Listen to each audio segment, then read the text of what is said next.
On today's Core of the Bible Daily Insight, we're talking about the quality of God that exemplifies His greatest strength. And the theme is that God's greatest strength is typically viewed by humans as a weakness. In Psalm 130, verses 3 and 4, it says, "If you, O Lord, keep track of iniquities, then who, O Lord, could stand? But with you there is forgiveness, so that you may be feared." The deities of the ancient nations exhibited power through their strength and ruthlessness. They were cruel gods with weaknesses and foibles rivaling those of the most degenerate of human behavior.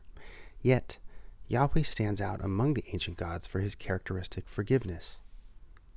Psalm 86 says, "You are my God, save your servant who trusts in you. Be merciful to me, O Lord, for I call to you all day long. Bring joy to your servant, for to you, O Lord, I lift up my soul. For you, O Lord, are kind and forgiving, rich in loving devotion to all who call on you."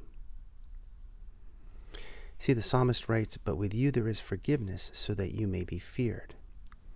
The quality of God that most causes people to revere Him is the fact that He's willing to forgive those who sincerely admit their failings. Isaiah, in his 55th chapter, says, "Let the wicked man forsake his own way, and the unrighteous man his own thoughts. Let him return to the Lord, that He may have compassion, and to our God, for He will freely pardon." Considered in this light, this explains how God's kingdom can expand to the entirety of earth. This is not a kingdom that is to be established by force or by might, but by love and forgiveness.